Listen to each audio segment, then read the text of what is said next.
आज आपण एकदम हेल्दी आणि मस्त मेनू करणार आहोत। तर इथे मी एकदम हेल्दी मस्त चवीचं दुधी भोपळ्याचं सूप केलेलं आहे। हे भरपूर भाज्या घालून मस्त चवीचं एकदम हेल्दी धिरडं म्हणू शकता, डोसा म्हणू शकता किंवा पॅनकेक म्हणू शकता ते केलेलं आहे।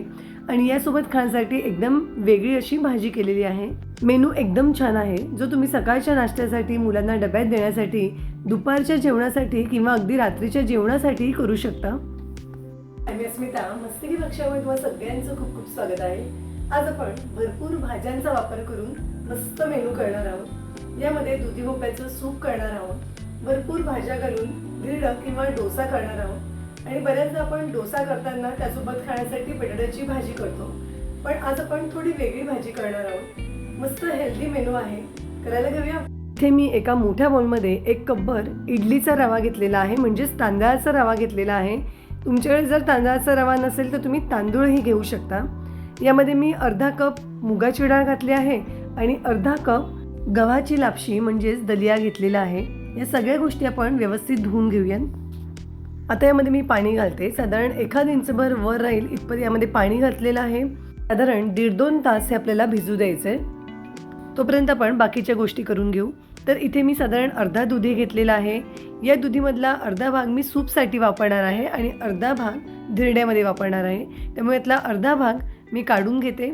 तर जो पार्ट मी सूपसाठी वापरणार आहे त्याचं मी साल वगैरे काढत नाही आहे। दुधी स्वच्छ धुतलेला आहे आणि छान कोवळा आहे, त्यामुळे मी साल काढत नाही आहे। याचे थोडे असे मोठे मोठे पीस करून घेते, कारण सूपसाठी आपण हे कुकरमध्ये शिजवूनच घेणार आहोत। दुधी खाल्लेला चांगला असतो, त्यामुळे शरीरातली उष्णता कमी होते। दुधीमध्ये भरपूर प्रमाणात फायबर्स असतात, लो कॅलरी असतात, लो फॅट असतात, त्यामुळे ज्यांना वजन कमी करायचं आहे त्यांच्यासाठी, हृदयाच्या आरोग्यासाठी, मधुमेह आहे त्यांच्यासाठी दुधी खाणं अगदी फायदेशीर आहे। मध्ये घालण्यासाठी इथे मी 2 छोटे कांदे घेतले आहेत, एखादा मोठा कांदाही तुम्ही घेऊ शकता। 1 टोमॅटो घेतलेला आहे, यामुळे दुधीच्या सूपला चव छान येते। सगळ्या गोष्टी मी एका कुकरच्या भांड्यामध्ये घालते। सगळ्या गोष्टी मोठ्या मोठ्या पीसेसमध्ये कट केलेल्या आहेत, कारण आपण हे मिक्सरमधून नंतर फिरवून घेणार आहोत। यामध्येच मी आता 5-6 लसणाच्या पाकळ्या घातल्या आहेत आणि पाव चमचा जिरं घातलेलं आहे। हे साधारण सगळं व्यवस्थित बुडेल इतपत यामध्ये पाणी घातलं आहे, म्हणजे साधारण 1 ग्लासभर पाणी यामध्ये मी घातलेलं आहे। आता आपण जे डोसे करणार आहोत त्यासोबत खाण्यासाठी आपण थोडी वेगळी भाजी करणार आहोत। त्यामध्ये मी बटाटेही वापरणार आहे, त्यामुळे इथे मी 4 बटाटे घेतलेले आहेत। यातले 2च बटाटे मी वापरीन, 2 बटाटे एक्स्ट्रा उकडून ठेवते आहे। आता या दोन्ही गोष्टी मी कुकरमध्ये एकाच वेळेला शिजवून घेते, म्हणजे काम अगदी झटपट होईल। कुकरच्या आपल्याला 3 शिट्ट्या करून घ्यायच्या आहेत, म्हणजे 3 शिट्ट्यांमध्ये बटाटेही छान शिजतील आणि सूपसाठी ठेवलेल्या गोष्टी व्यवस्थित शिजतात। डोस्यामध्ये घालण्यासाठी आपण थोडी भाज्यांची तयारी करून घेऊया। तर इथे जो अर्धा भोपळा ठेवला होता त्याचं साल काढून घेतलं आहे, 2 गाजर घेतले आहेत, त्यांचंही साल काढून घेते। आता मी भोपळा आणि गाजर किसून घेते। यामध्ये मी आता भोपळा, गाजर, कांदा, कोथिंबीर घालणार आहे, पण तुमच्याकडे अजून दुसऱ्या कुठल्या भाज्या असतील, पालेभाज्या असतील तर त्या तुम्ही घालू शकता। थोडं पालक चिरून घालू शकता, कांद्याच्या ऐवजी कोबीही घालू शकता। तर इथे मी भोपळा, गाजर किसून घेतला आहे, कांदा बारीक चिरून घेतला आहे आणि कोथिंबीरही चिरून घेतलेली आहे।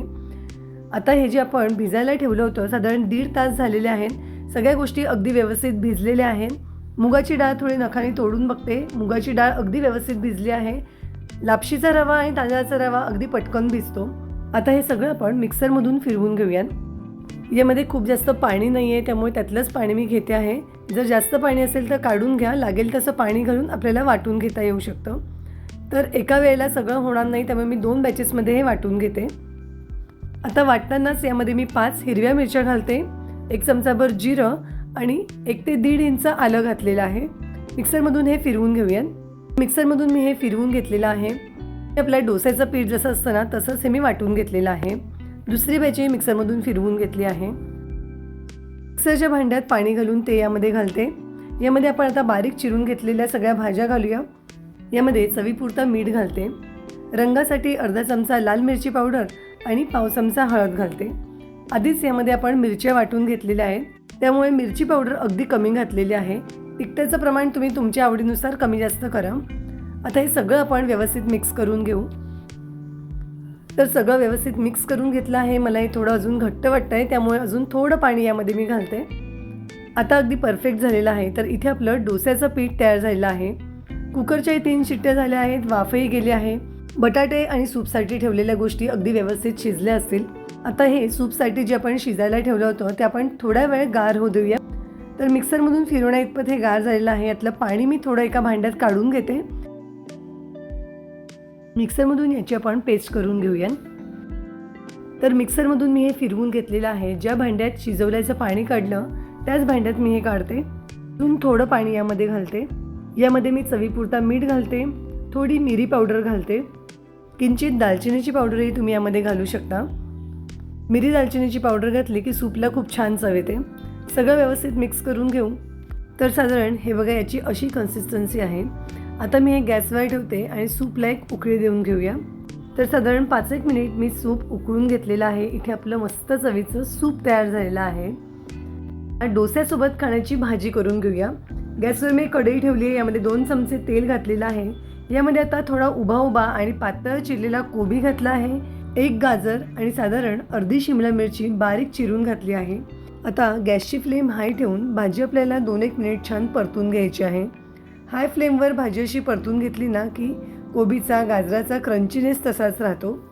2-1 मिनिट परतून घेतल्यावर यामध्ये मी आता चवीपुरता मीठ घालते, 1 चमचाभर शेजवान चटणी घातलेली आहे आणि 1 चमचाभर टोमॅटो केचप घातलेला आहे. हेही आपण व्यवस्थित मिक्स करून घेऊ. तिखटपणासाठी चमचाभर शेजवान चटणी मी घातली आहे, पण थोडी मिरी पावडरही घालते. व्यवस्थित मिक्स करून घेऊ. मिरी पावडरच्या ऐवजी तुम्ही थोडं लाल मिरची पावडरही घालू शकता. आता यामध्ये आपण जे बटाटे उकडून घेतले होते त्यातले 2 बटाटे मी हाताने थोडे क्रश करून घालते. मुलं जर भाजी खायला कुरकुर करत असतील तर ही भाजी करून बघा. डोसा जरी नाही केला तरी पोळीमध्ये ही भाजी घालून एखादा चीज स्लाइस घालून रोल करून जरी दिला ना, मुलांना खूप आवडते आणि त्यानिमित्ताने ह्या भाज्या खाल्ल्या जातात. भाजीमध्ये असा थोडा बटाटा कुस्करून घातला ना की भाजी अशी मिळून येते, म्हणजे सुटसुटीत होत नाही. इथे आपली मस्त भाजीही तयार झालेली आहे. आता आपण डोसे करायला घेऊया. तर या पिठामध्ये मी अगदी थोडासा म्हणजे पाव चमचा खाण्याचा सोडा घातलेला आहे. थोडासा खाण्याचा सोडा घातल्यामुळे हे पीठ थोडं हलकं होतं आणि डोसेही छान हलके होतात. व्यवस्थित मिक्स करून घेऊ. तुम्ही जर चॅनलवर नवीन असाल आणि पहिल्यांदाच माझा व्हिडिओ बघत असाल तर अशा हेल्दी आणि इन्स्टंट रेसिपीज पाहण्यासाठी चॅनलला नक्की सबस्क्राईब करा. बाजूला असलेलं बेल आयकनही क्लिक करा, म्हणजे यानंतर येणाऱ्या प्रत्येक व्हिडिओचं नोटिफिकेशन तुम्हाला मिळेल. हा व्हिडिओ तुम्हाला आवडला तर लाईक करा आणि आपल्या मित्रमैत्रिणींसोबत नक्की शेअर करा. गॅसवर मी एक बिडाचं पॅन ठेवलेलं आहे. यामध्ये थोडंसं 1 चमचाभर तेल घालून घेते. कांद्याने व्यवस्थित तेल पसरवून घेते. थोडंसं असं कांद्याने तेल पसरवून घेतलं ना की तवा छान सेट होतो. आता यामध्ये 1 ते 1.5 पळी हे डोस्याचं पीठ घालते. व्यवस्थित पसरवून घेऊ. आता यावर मी झाकण ठेवते आणि 1 ते 1.5 मिनिट डोसा खालच्या बाजूने व्यवस्थित होऊ देऊया. गॅसची फ्लेम इथे लो टू मीडियम ठेवली आहे. साधारण 1-1.5 मिनिट झालेला आहे. वरच्या बाजूने डोसा छान कोरडा झालेला दिसतोय. आता आपण खालच्या बाजूने व्यवस्थित झाला आहे का चेक करूया. डोसा अगदी व्यवस्थित सुकलेला आहे. आता डोसा मी उलटवून बघते. डोसा अगदी परफेक्ट झालेला आहे. दुसऱ्याही बाजूने असाच होऊ देऊया. आता आपल्याला झाकण ठेवायची गरज नाही आहे. तर दुसऱ्याही बाजूने अगदी व्यवस्थित झालेला आहे. आता मी काढून घेते. इतका मी याला डोसा म्हणते आहे, पण तुम्ही याला धिरडं म्हणू शकता कारण हे धिरड्यासारखंच दिसतं आहे. तर इथे आपला अगदी मस्त हेल्दी मेनू तयार झालेला आहे. हे दुधी भोपळ्याचं सूप मस्त हेल्दी आहे आणि खूप छान लागतं. हे धिरडं अगदी हलकं छान होतं, चवीला खूप छान लागतं आणि या भाजीबरोबर तर खूपच छान लागतं. आज आपण केलेली ही थोडी वेगळी रेसिपी तुम्हाला कशी वाटली हे नक्की मला कमेंटमध्ये सांगा. पुन्हा भेटू अशाच एका मस्त हेल्दी रेसिपीसह. धन्यवाद.